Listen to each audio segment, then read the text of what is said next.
You probably don't know me, but I am one of those 0.01 percenters that you hear about and read about, and I am by any reasonable definition a plutocrat. And tonight, what I would like to do is speak directly to other plutocrats, to my people, because it feels like it's time for us all to have a chat. Like most plutocrats, I too am a proud and unapologetic capitalist. I have founded, co-founded, or funded over 30 companies across a range of industries. I was the first non-family investor in Amazon.com. I co-founded a company called The Quantive that we sold to Microsoft for $6.4 billion. My friends and I, we own a bank. I tell you this, unbelievable, right? I tell you this to show that my life is like most plutocrats. I have a broad perspective on capitalism and business, and I've been rewarded obscenely for that with a life that most of y'all can't even imagine. Multiple homes, a yacht, my own plane, etc., etc., etc.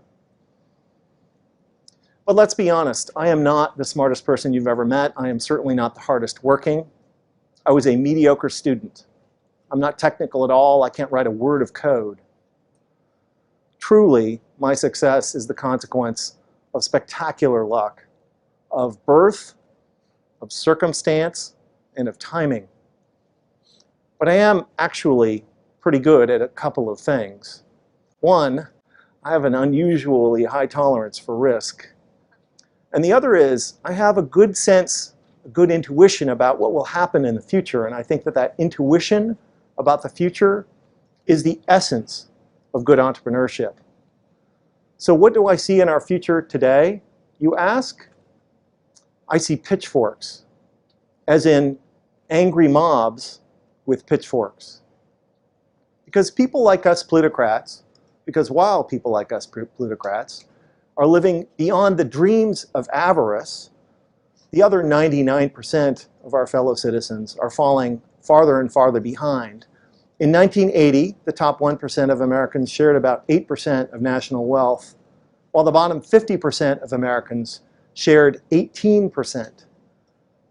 30 years later, today, the top 1% shares over 20% of national wealth, while the bottom 50% of Americans share 12 or 13. If the trend continues, the top 1% will share over 30% of national wealth in another 30 years, while the bottom 50% of Americans will share just 6%. You see, the problem isn't that we have some inequality. Some inequality is necessary for a high-functioning capitalist democracy. The problem is that inequality is at historic highs today, and it's getting worse every day.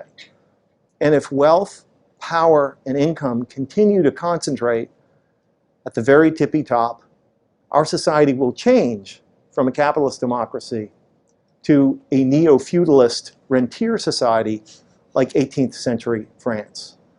That was, you know, France before the revolution and the mobs with the pitchforks. So I have a message for my fellow plutocrats and zillionaires, and for anyone who lives in a gated bubble world. Wake up. Wake up. It cannot last.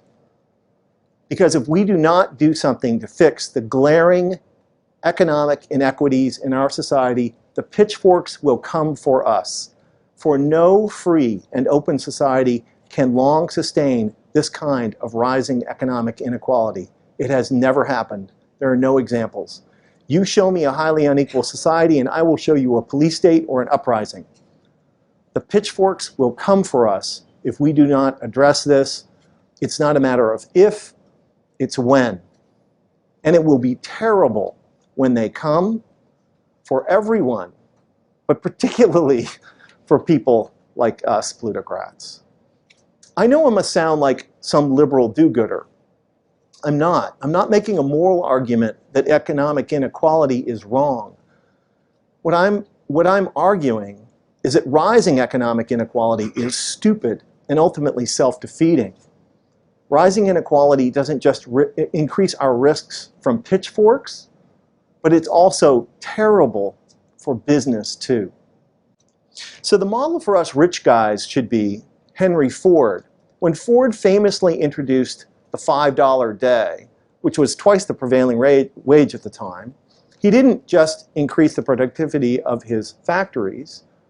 He converted exploited auto workers who were poor into a thriving middle class who could now afford to buy the products that they made. Ford intuited what we now know is true, that an economy is best understood as an ecosystem and characterized by the same kinds of feedback loops you find in a natural ecosystem. The feedback loop between customers and businesses. Raising wages increases demand, which increases hiring, which in turn increases wages and demand and profits. And that virtuous cycle of increasing prosperity is precisely what is missing from today's economic recovery. And this is why we need to put behind us the trickle-down policies that so dominate both political parties and embrace something I call middle-out economics. Middle-out economics rejects the neoclassical economic idea that economies are efficient, linear, mechanistic, that they tend towards equilibrium and fairness, and instead embraces the 21st century idea that economies are complex, adaptive, ecosystemic, that they tend away from equilibrium and toward inequality, that they're not efficient at all, but are effective if well managed.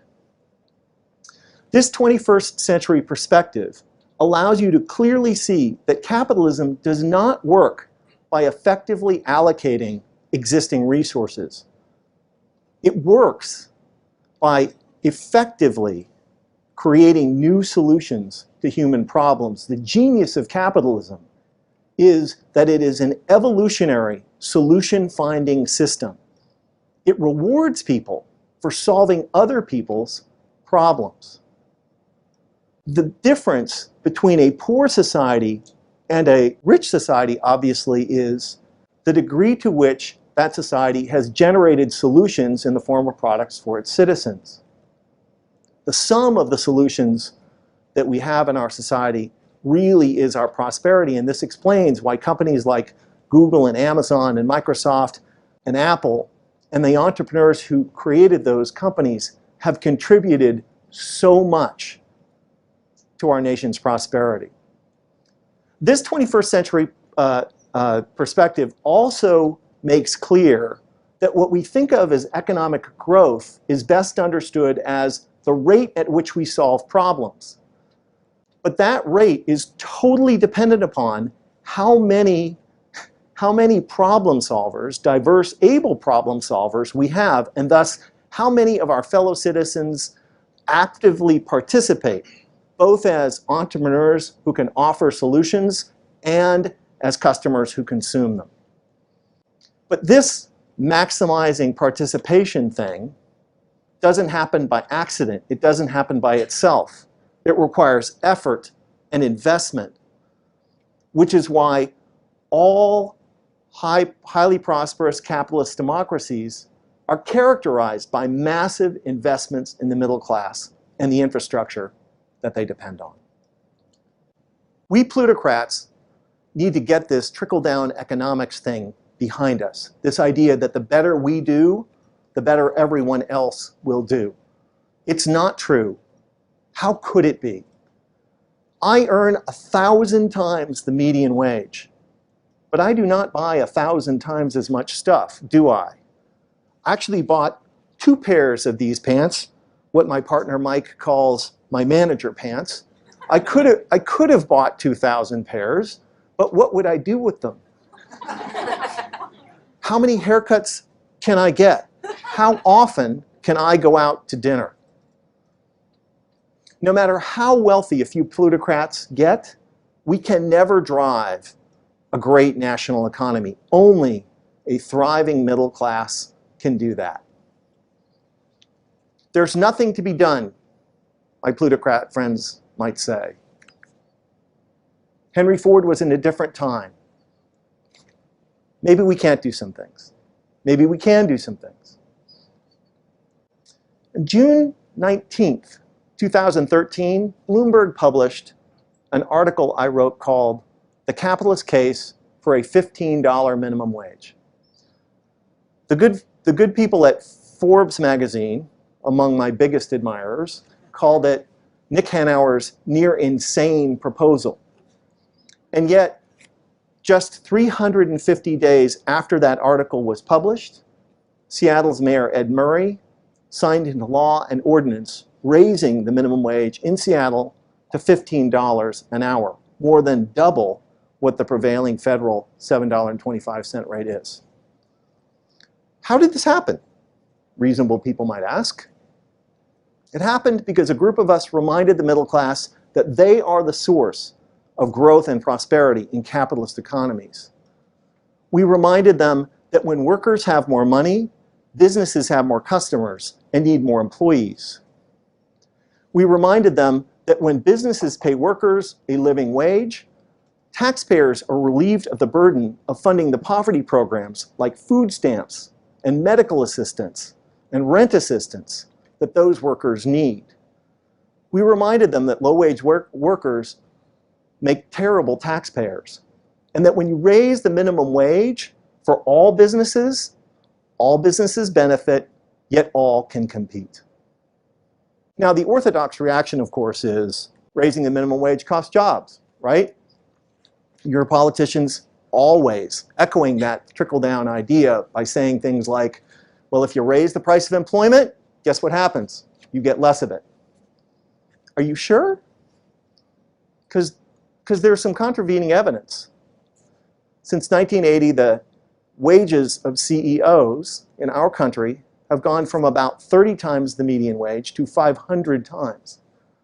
That's raising the price of employment. And yet, to my knowledge, I have never seen a company outsource its CEO's job, automate their job, export the job to China. In fact, we appear to be employing more CEOs and senior managers than ever before. So too for technology workers and financial services workers who earn multiples of the median wage, and yet we employ more and more of them. So clearly, you can raise the price of employment and get more of it. I know that most people think that the $15 minimum wage is this insane, risky economic experiment. We disagree.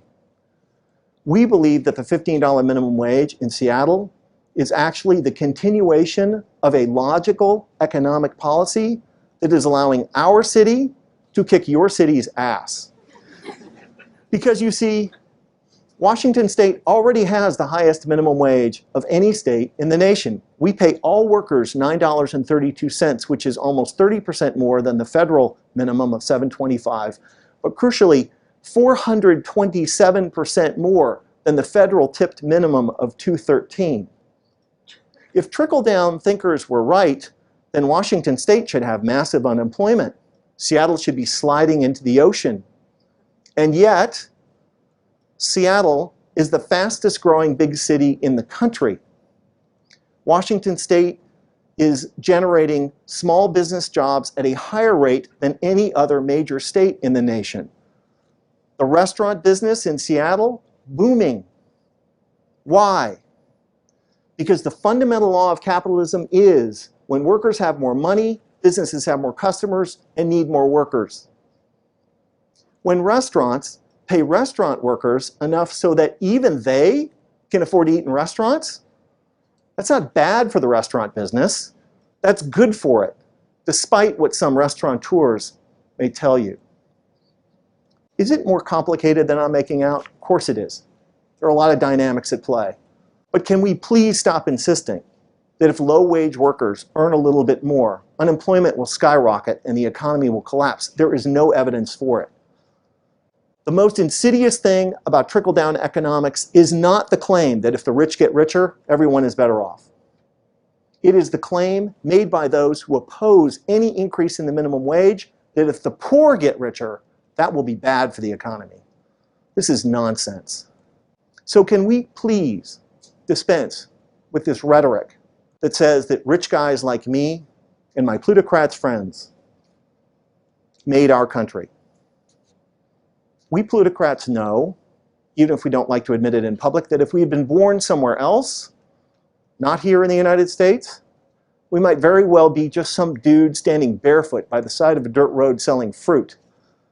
It's not that they don't have good entrepreneurs in other places, even very, very poor places. It's just that that's all that those entrepreneurs, customers, can afford. So here's an idea for a new kind of economics, a new kind of politics that I call new capitalism.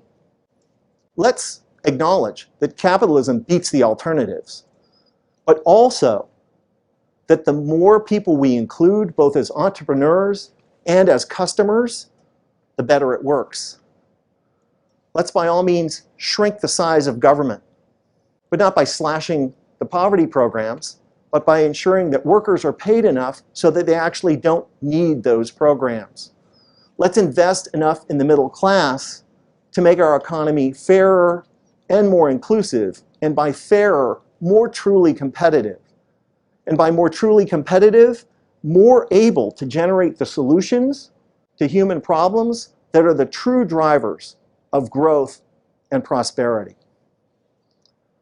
Capitalism is the greatest social technology ever invented for creating prosperity in human societies if it is well managed. But capitalism, because of the fundamental multiplicative dynamics of complex systems, tends towards, inexorably, inequality, concentration, and collapse. The work of democracies is to maximize the inclusion of the many in order to create prosperity, not to enable the few to accumulate money. Government does create prosperity and growth by creating the conditions that allow both entrepreneurs and their customers to thrive.